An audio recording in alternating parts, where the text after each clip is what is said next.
Ibinahagi ni Ukraine President Volodymyr Zelensky sa kanyang social media account ang gagawing partisipasyon ng Pilipinas sa Global Peace Summit na gagawin sa Switzerland.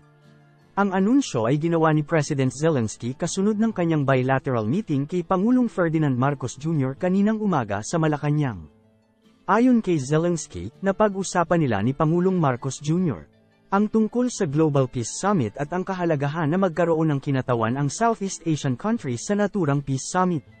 Kanya-ani ang ikinalulugod na makikilahok ang Pilipinas sa nasabing summit na naglalayong matugunan ang nananatili pa ding conflict sa Ukraine at Russia. Magtitipon sa summit ang mga kinatawan mula sa mahigit 160 bansa, kabilang ang mga miyembro ng G7, G20, at BRICS nations.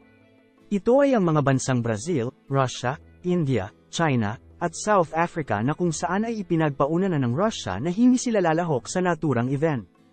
This level of approval will come from General Marbil, the Chief of the Philippine National Police, na alam natin, bata ito ni Tambaloslos, Speaker Tambaloslos. At alam natin kung ano naman ang record ni Tambaloslos sa pag-abuso sa poder. At Atty. Torion, ang ganitong operation na inaprobahan ng Chief of the PNP, General Marbil, may clearance ito sa DILG Secretary. Alam natin yan, Atty. Torion, kasi yung supervising agency nila, DILG. At ang DILG, with this kind of scandalous naked display of oppressive instruments, coercive instruments of the state, yung mga police at mga pang-combat na police pang dinala, will have also to consult the President. Now, Atty. Torion, in the bigger perspective as a lawyer, at now you become, nakapokus ka na ngayon sa pagdedepensa ng karapatang pantao ng mamamayan, hindi lang ni Pastor, speaking as a larger perspective, how this dangerous as a president kapag walang nagsalita at walang nag-challenge nito sa courts of law natin ang ganitong abrasive, abusive, scandalous use of naked power of coercive apparatus of the government like the PNP na pwedeng gawin kahit kanino man, not only in Davao City. Atty. Torion, please. Actually, this really does not augur well to our democracy. Like for example, I have to cite to you a very good example. I also happen to be the lawyer of Minda Secretary Mabel Acosta. Alam niyo ba na on the same day of June 10, hindi rin siya pinapasok. Terrible. Merong security guards doon sa kanyang office. At meron pang mga malalaking tao nang pumunta ako kasi itong naghupa na yung tensyon, nag-request si Secretary Mabel sa akin na magpasama siya doon sa opisina. Hindi ko na lang pinasama kasi alam ko magkaroon ng tensyon doon. Tama nga ako kasi may security guards na doon, may mga nakaganon na mga tao na doon na nag-aabang na para pigilan siya kasi tinanggal nga siya without prior notice din at saka maski fixed term yung kanyang 6-year term as Minda chairperson, natanggal na lang siya bigla through newspaper and through media, through social media pa. I also happen to be the lawyer also of Governor Hubahib now. Nako. Nung June, kahapon din supposedly yung expiration ng kanyang suspension order. Nung Friday, meron na naman siyang second suspension order. Terrible. At in-implement din on the same day. Ikaw ba? I happen to be the lawyer of Pastor Apollo Sigibuloy, lawyer ni Secretary Minda, nagkataon lang po. At saka lawyer ni Governor Hubahib. Terrible. Aba, parang isang meeting lang po kasama. Parang isang meeting lang siguro ito na parang simultaneous bagang. Tapos pareho sa operation din against kay Pastor. Simultaneous 4 na areas kaagad. Tingko, naku. Attorney?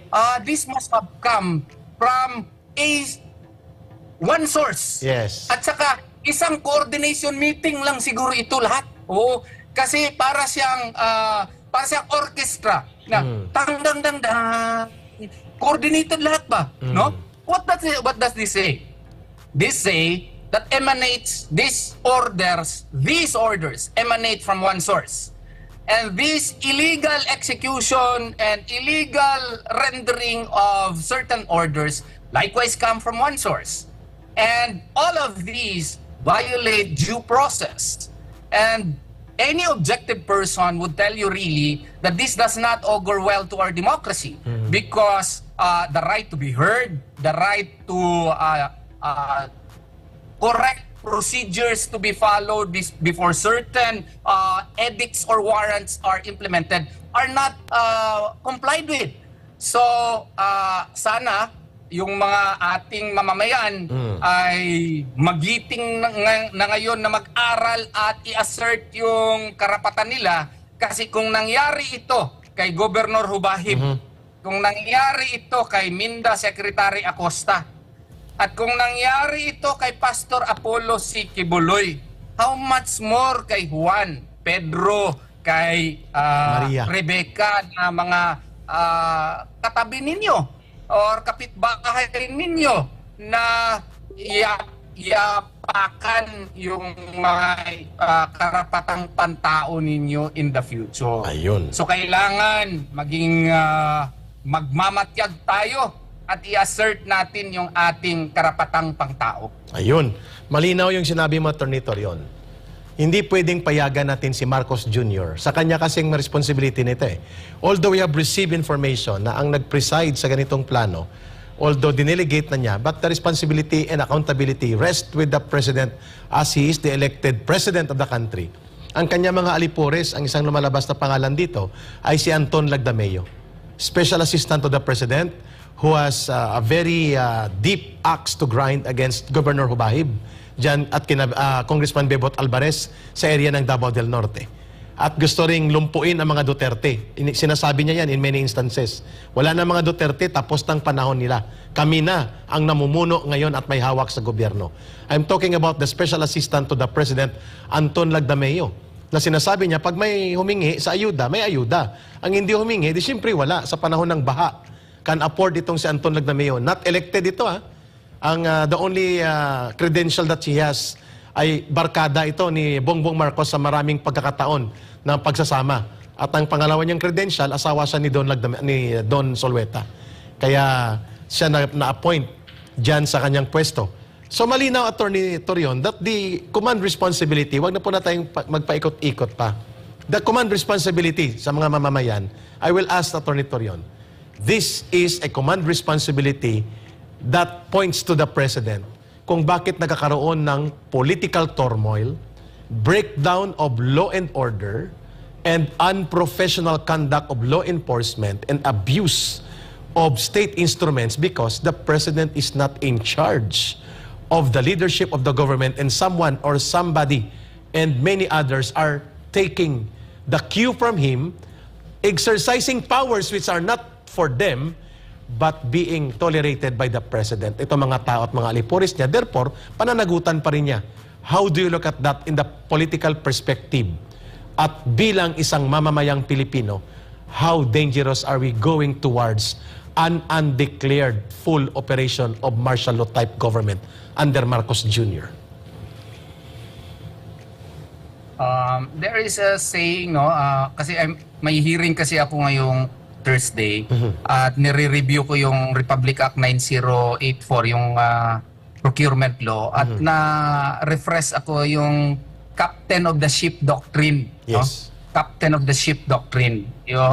We can also apply that by analogy here. No? Although the proper term would have been command responsibility or another term. No? But it also really applies. We are in a ship here. We are a country where the captain is supposedly directing the path, directing the yung ating ruta, no? Tama. Kung saan po tayo pupunta. Pero ang nakikita ko po na ruta dito, parang ang daming liko-liko eh. Daming liko-liko na baka kailangan po natin siguro sabihan yung ating Pangulo, Pangulo, mukhang iba na po ata ang nangyayari dito. Hindi na po karapatang tao po ang pinaiiral po natin. Baka pwede natin na baguhin naman siguro ito habang maaga pa. Kasi kung hindi natin baguhin ito, baka all power emanates from the people. And the people may decide in the future na, baka pag-isipan din natin ito, baka pwede natin kunin ito. Pero it's up to the people, no? We have to be reminded as public officers that all authority really are not from ourselves. but they are merely entrusted by the people for you to administer.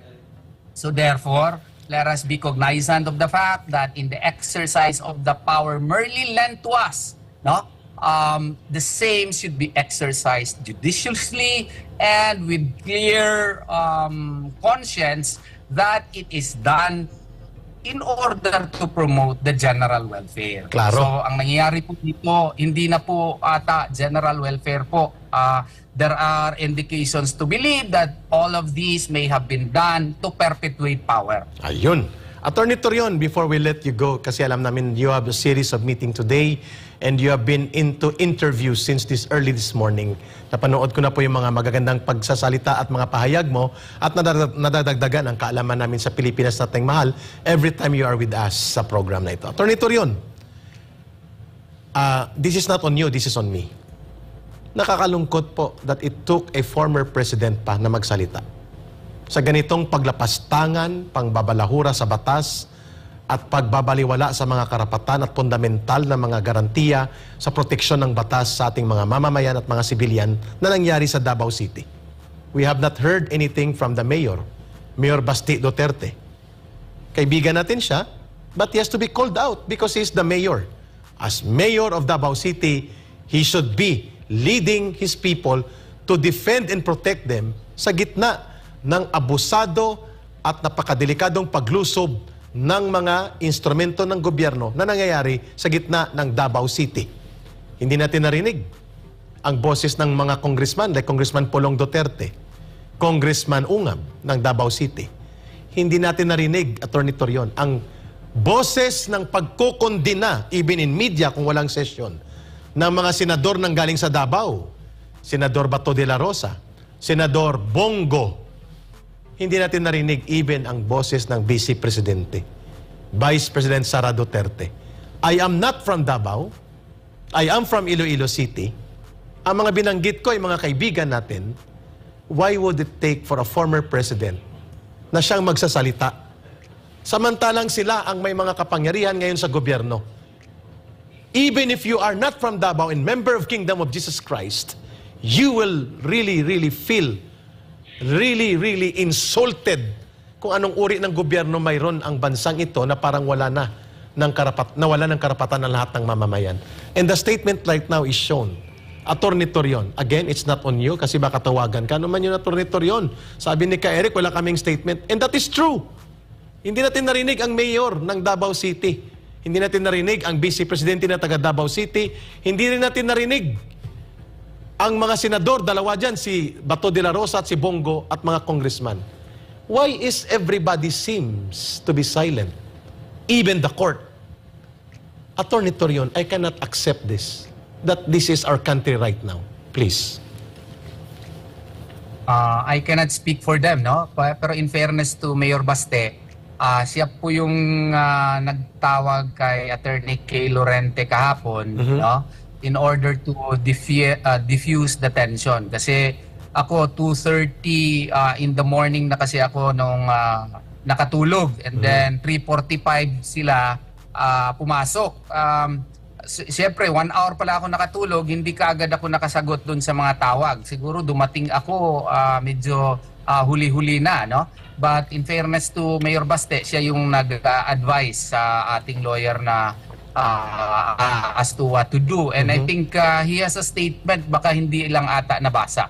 As to the other public officers, they may have reasons also as to why, but I know that in their hearts they are against this what you call this invasive this under siege in Davao, Gestapo-like raid conducted by the siege in Davao, Gestapo-like raid conducted by the PNP. Alam ko na sa kanilang puso ayaw nila ito. And hindi lang siguro nakasulat ng kanilang mga statements, pero I believe that they are with us. Yun po ang aking pananaw po dyan, Eric. I will respect that, attorney, and hindi po nangangahulugan na tayo po'y kritiko nila. Ang mabuting pakikipagkaibigan ay nagsasabi ng tama at tuwid sa kanyang kaibigan. Samantalang ang pagsasamang hindi matuwid ang pagsasabi at paghahayag ng saloobin ay patungo po yan sa pagtatalikuran. ng pagsasama. Kaya we are calling on the people. Bakit sila? Kasi taga Davao mga ito. Even if I am not from Davao, Attorney Torion, nasasaktan po ako at naiinsulto ako bilang Pilipino sa ganitong paglapastangan ng gobyerno sa kanyang kapangyarihan over the civilians. And i-underline ko, religious church community ang nilusob. Hindi mga terorista. Iba din po ang bigat Kaya kapag, nga, Attorney Torion, no? Ibang bigat kasi pag former president ka na, kaysa aktual na mga nanunungkulan sa gobyerno, telling the government, oops, foul yan, hindi yan pwede. Attorney Torion, you would like to say something? Kaya nga gusto kitang kaibiganin ka, Eric eh. Maski hindi ka taga Davao, grabe ang pang-defend mo. Yes. While I was watching the TV kanina, yung pinakita yung Glory Mountain, no? Halos hindi ko mapigilan ang sarili ko, mapaiyak ba, no? Yeah, I feel it. Nakakahiya naman sa national TV at mapaiyak ka.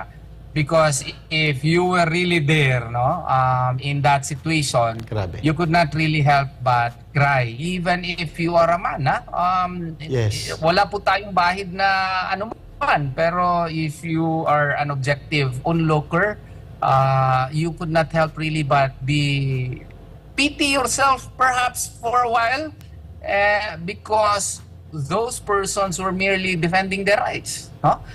The home of a person is his castle. No? Yes. That's United States versus Arceo. Correct. However mighty a king may be, but within the castle of a humble man, he is his king.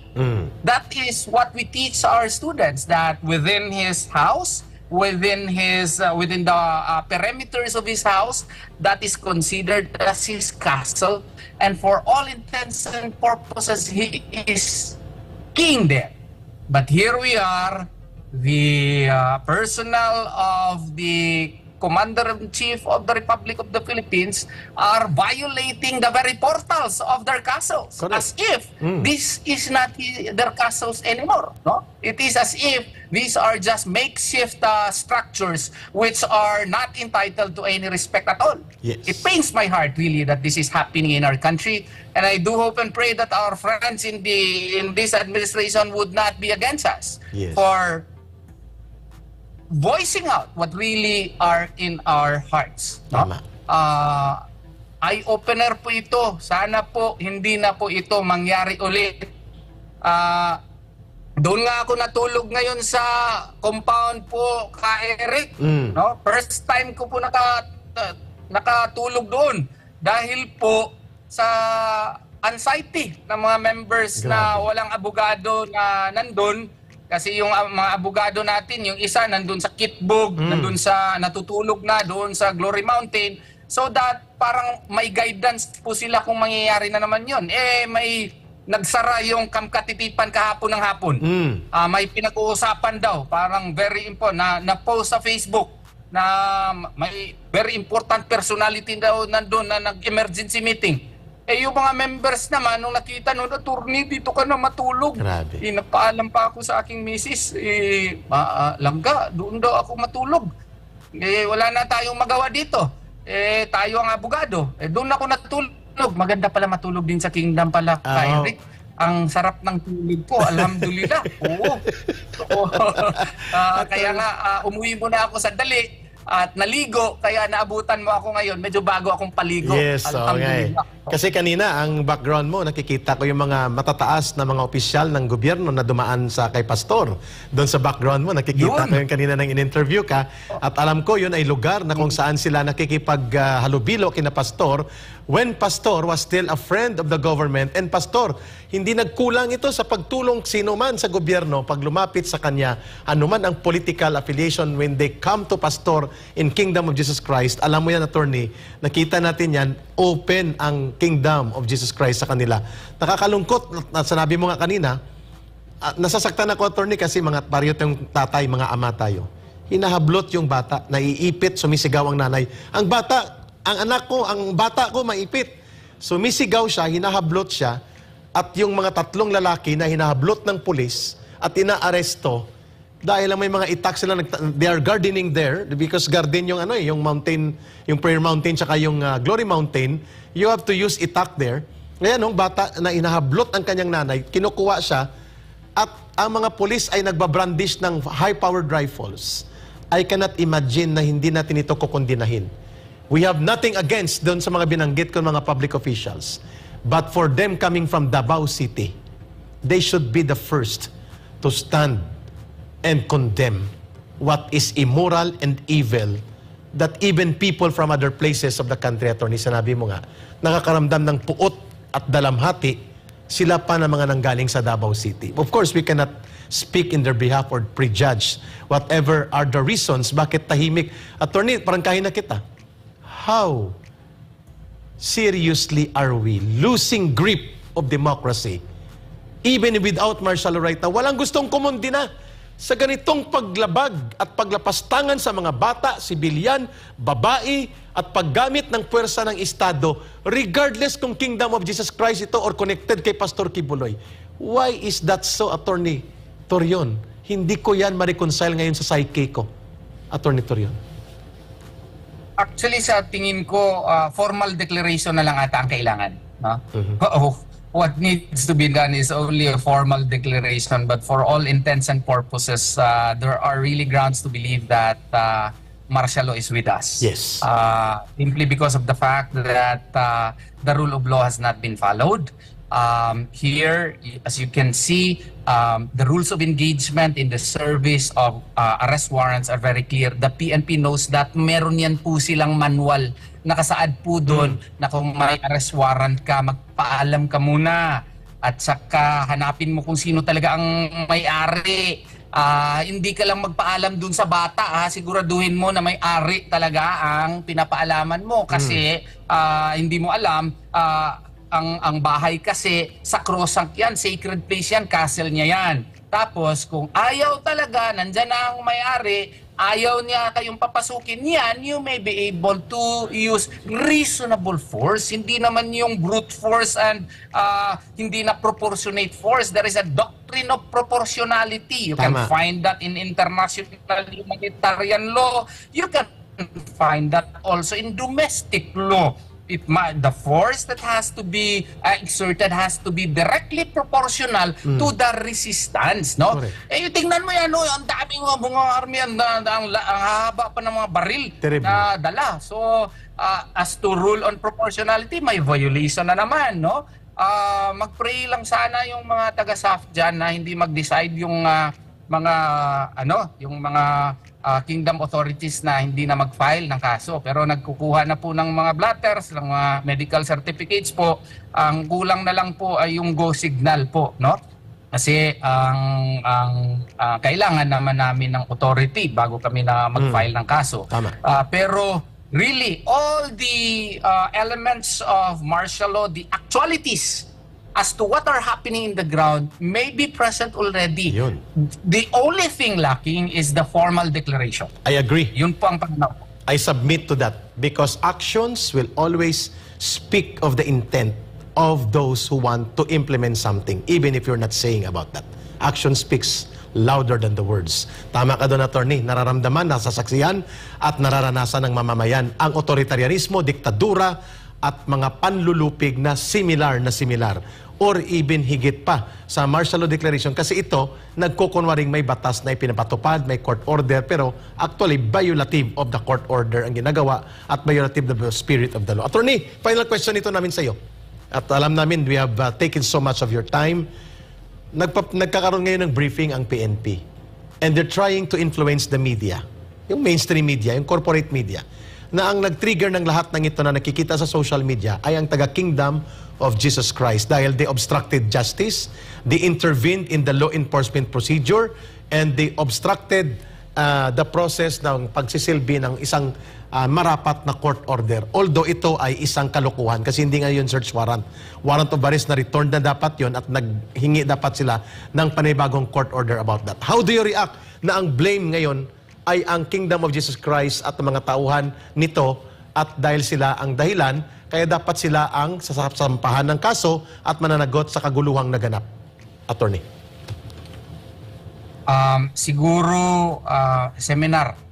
Pa-seminar siguro sila ng maigi para malaman nila kung paano ba talaga, ano ang batas dito, at para ma-guide din yung Philippine National Police sa ano, at saka mag-seminar din siguro sa Republic Act 6713 on Code of Ethics of Public Officers, no? Para malaman nila yung konsepto ng professionalism, yung konsepto ng honesty, at saka yung konsepto ng due performance of duty, no? Tama.